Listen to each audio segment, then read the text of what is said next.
HOA president goes berserk when I refuse to follow her rules on my farm. This is the story of how an entitled HOA president tried to force me to follow her rules despite having zero authority over my property, and how it backfired spectacularly. Some background. I inherited my family's 40-acre farm from my grandfather 5 years ago. It's been in our family for 4 generations, since 1932. We've always grown corn and soybeans, and I recently started raising a small herd of cattle too.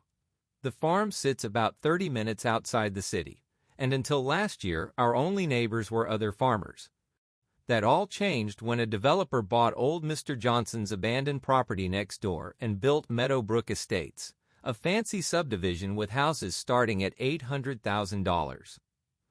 I didn't mind at first, live and let live, right? But then they established their HOA, and that's when the trouble started. The first sign of problems came one morning while I was out checking on my cattle. A black Mercedes SUV came rolling up my gravel driveway, kicking up dust everywhere. Out stepped this woman in designer workout clothes and expensive sunglasses, looking completely out of place on a working farm. "Excuse me," she called out in this condescending tone. "I'm the president of the Meadowbrook Estates Homeowners Association. We need to discuss some serious violations on your property." I walked over, still wearing my work boots covered in mud. "Ma'am, this is private property. How can I help you?" She wrinkled her nose at my appearance. "Well, first of all, your cattle are creating an offensive odor that's affecting our residents. They'll need to be removed immediately. Also, that rusty tractor by your barn is an eyesore, and your cornfields are far too tall. They're blocking our community's views of the sunset." I actually laughed, thinking she must be joking. She wasn't. "Listen," I said, trying to stay polite. "This is a working farm that's been here for almost a century. We're not part of your HOA, so your rules don't apply here." She pulled out a tablet and started reading from it. "According to our bylaws, any property visible from Meadowbrook Estates must maintain certain community standards. You have 30 days to remedy these violations or you'll face fines." "Ma'am," I said firmly, "I don't know how to make this clearer. You have zero authority over my property. None. This is a farm, not part of your subdivision. Now please leave before I have to call the sheriff for trespassing." She huffed indignantly. "We'll see about that. Expect to hear from our lawyers." Sure enough, a week later I got a certified letter from their HOA listing various violations and demanding thousands in fines. They claimed my agricultural activities were diminishing their property values, and that I needed to either comply with their rules or cease farming operations. I took the letter to my lawyer, who's been handling our family's legal matters for decades. He actually burst out laughing when he read it. "They can't be serious," he said, wiping tears from his eyes. "They have absolutely no jurisdiction over your property. Plus, we're in a right-to-farm state. They can't interfere with existing agricultural operations just because they built houses nearby." He drafted a response explaining in clear legal terms that they had no authority over my farm and needed to cease their harassment immediately. I thought that would be the end of it. I was wrong. The next morning, I woke up to find an inspection team from the HOA walking around my property with clipboards, taking photos and notes. They were getting dangerously close to my bull's pasture, which really set me off. I stormed out there, phone in hand, already dialing the sheriff. "This is private property. You need to leave immediately." The HOA president was with them, looking smug. "We're conducting an official inspection. If you interfere, we'll add that to your fines." "Lady, I don't care if you're the Queen of England, you're trespassing. Sheriff's already on his way." They scrambled back to their cars when they heard sirens approaching. The sheriff arrived just as they were pulling out of my driveway. I showed him the harassment letters and explained the situation. He shook his head in disbelief. "Don't worry," he said. "I'll have a word with them about trespassing. These city folks move out here and think they can push everyone around." But the HOA wasn't done yet. They started sending daily violation notices, each with increasingly ridiculous demands. They wanted me to paint my barn an approved color scheme, replace my barbed wire fences with decorative aluminum, and even tried to dictate what crops I could grow based on their aesthetic guidelines. The final straw came when they hired contractors to enter my property while I was in town getting supplies. My wife called me in a panic. "Honey, there are people here with construction equipment. They're saying they're going to demolish the old grain silo because it violates HOA height restrictions." I broke several speed limits getting back to the farm. When I arrived, there was a full construction crew getting ready to start work, along with the HOA president supervising from her Mercedes. I blocked their equipment with my truck and called both the sheriff and my lawyer. The HOA president came marching over, waving some papers. "Remove your vehicle immediately, we have permits." I snatched the papers from her hand. They were indeed permits for demolition within Meadowbrook Estates. Not for my property. "These aren't valid here," I said through gritted teeth. "You're about to commit criminal destruction of property. Leave now or you're all getting arrested." The construction crew looked uncertain. One of them asked to see the permits himself, then quickly told his workers to pack up and leave. Smart man. The HOA president was livid. "You can't do this. We have every right to enforce our standards." "No, you really don't," came a voice behind her. My lawyer had arrived along with 2 sheriff's deputies. What followed was beautiful. The deputies charged her with criminal trespassing and attempted vandalism. My lawyer served her personally with a cease and desist order and a lawsuit for harassment. But the best part? One of the deputies was friends with someone at the local news station. The story of the HOA trying to shut down a historic family farm made headlines. The residents of Meadowbrook Estates were horrified when they learned what their HOA was doing with their dues. The next week, my lawyer and I attended their HOA meeting. The room was packed with angry homeowners who had no idea their board was waging war against a farm that predated their community by nearly a century. "Do you realize how much of our money you've wasted?" one resident demanded. "We bought here because we wanted to live near farmland, not destroy it." The HOA president tried to defend herself, claiming she was protecting property values. But when my lawyer presented evidence of all her illegal actions and the resulting legal fees, the residents had heard enough. They voted to remove the entire board that night. The new board's first action was to apologize to me and amend their bylaws to explicitly exclude all surrounding properties from their jurisdiction. The lawsuit was settled out of court. The HOA's insurance had to pay me $50,000 in damages, and the former president was personally liable for another $25,000 for her illegal actions. These days, things are peaceful again. The new HOA board is actually friendly. They even buy produce from my farm stand. Some residents have joined my community-supported agriculture program, and their kids love visiting to see the cattle.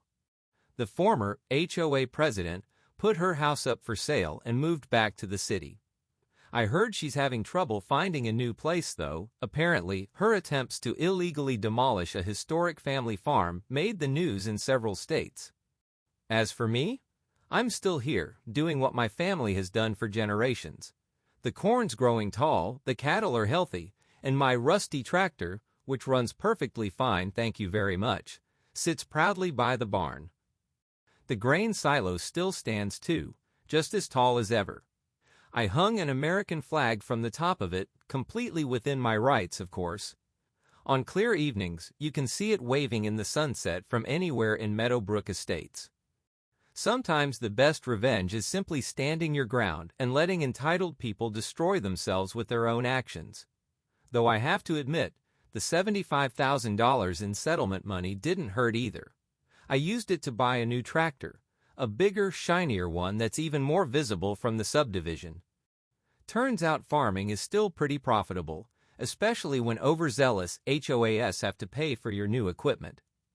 Edit: Wow, this blew up. Thanks for all the supportive comments. To answer some common questions. 1. Yes, we're still operating the farm as usual. 2. The new HOA board is much better. They actually help promote our farm stand to residents. 3.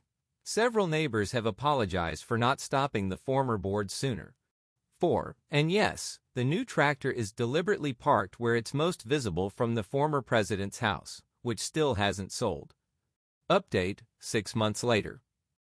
A lot has happened since my original post, and I wanted to share how everything worked out. The aftermath of the HOA incident had some interesting twists I didn't see coming. First, the legal stuff. After we won the initial lawsuit, my lawyer discovered that the former HOA president had actually violated several state laws regarding HOA governance. She never filed proper paperwork for their association's jurisdiction boundaries, which is a requirement in our state. She also misused HOA funds to pay for the contractor she sent to demolish my silo. The HOA's insurance refused to cover that since it was clearly an illegal action. The DA's office got involved because of the fraudulent permits she tried to use. Turns out she had copied legitimate county permits and altered them, which is a serious offense. She ended up pleading guilty to 2 misdemeanor counts of filing false documents. She got probation and had to pay additional restitution. Her house finally sold, but for way under market value. Nobody wanted to buy it once they Googled the address and found news stories about all the HOA drama. She tried to blame me for this in court, claiming I had damaged her property value. The judge shut that down fast, pointing out that her own actions had caused all her problems. The new HOA board has been completely different. They actually asked me to review their updated bylaws to make sure there wouldn't be any future conflicts with neighboring properties. I appreciated that they took the time to do things right. Some interesting developments with the farm too. All the publicity from the HOA fight actually helped our business. People started coming from all over the county to buy our produce, saying they wanted to support a family farm that stood up to HOA overreach. Our farm stand sales tripled. The former president tried to start trouble one last time. She showed up at my property line taking photos and claiming she was documenting ongoing violations for some kind of appeal. I just called the sheriff, showed them the restraining order we'd gotten after the criminal case, and let them handle it. Haven't seen her since. I did make one change to the farm, installed security cameras covering all access points. Not because I'm worried about more HOA drama, but because it's just good business sense. Should have done it years ago. The grain silo is still standing tall where it's always been. I had it professionally inspected and repainted, not because of any HOA rules, but because it needed maintenance anyway. Looks better than it has in years. A reporter from the local paper came by last week wanting to do a follow-up story. I declined. The drama's over and I've got crops to tend to.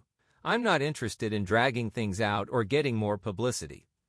My grandfather used to say you can't control what other people do, but you can control how you respond.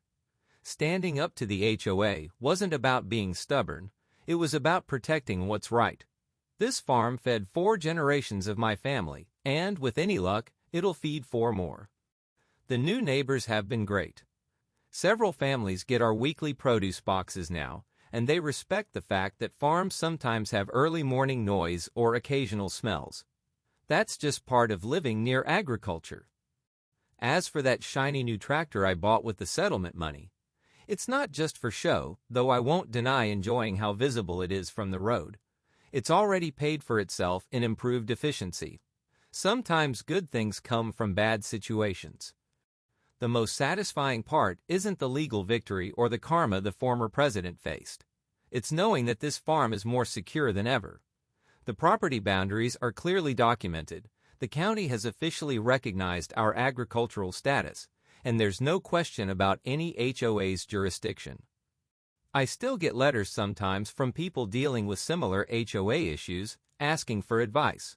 I tell them all the same thing: document everything, know your rights, and don't back down when you're in the right. But most importantly, handle things legally and professionally. Getting angry or seeking revenge just weakens your position. Looking back, I'm glad I handled things the way I did. Kept my cool, followed the law, and let the system work. The farm is doing better than ever. We've got good neighbors now, and that entitled HOA president learned an expensive lesson about respecting property rights. Sometimes standing your ground isn't about being confrontational. It's about protecting what's yours in the right way. The farm's still here, still growing strong, and no HOA is ever going to change that. The next one is titled, Lab Demanded I Go Over My Required Time to Swap My SIM Card to Lab's Router, so it cost them thousands. Before I start, I should say the manager I mentioned frequently made irrational and uninformed demands of those under them, and expected them to be executed immediately with minimal questions. To keep this post shorter, I won't list all the instances I still remember, but just the revenge part. While back, I was working at a lab that only had internet access by a cellular router. It was a pretty good connection, and allowed for nice upload/download speeds over the weekends when no one was on it, so people liked to save their data transfers for Friday afternoon. The main lab internet had unlimited data plans, but when all staff were on-site it would be slow and some would complain, especially if people started their data transfers early. In addition to the main connection, some people such as myself had a personal lines and routers. Mine had a limited plan, 3 gigabytes per month, since I was just using it for infrequent remote SSH sessions. It was a Friday afternoon, and I was already over my 40 hours, unpaid since salary, so I packed up and was walking out the door. As I walked out the door, a manager demanded I stay to put more /different SIMs into the router to see how data transfers were impacted over the weekend and speeds during the week. I explained we didn't have unlimited SIMs available, and if we did activate one, it would take time to get a connection, so they said to use the one assigned to me since I wouldn't need it for the weekend, and I can activate a new one to be ready when I came back in. I told them it was a limited plan, and before I could explain anything else, they said to just do it. So I activated myself a new one, put the limited plan SIM into the main lab's router, and left for the weekend, knowing there would be large data transfers that weekend. Well, Monday comes, and the manager never says anything about it, and neither did I. A few more days pass, and they ask me to check out the data usage/speeds on the SIM. I gave them the numbers and found of the nearly 2 terabytes of data moved, almost 700 gigabytes was on that 3 gigabytes limited plan. What they didn't let me explain was that the limited plans have a $10/GB overage fee. So this demand cost nearly $7,000 in a week. After this, the manager was much more receptive to her underlings' input,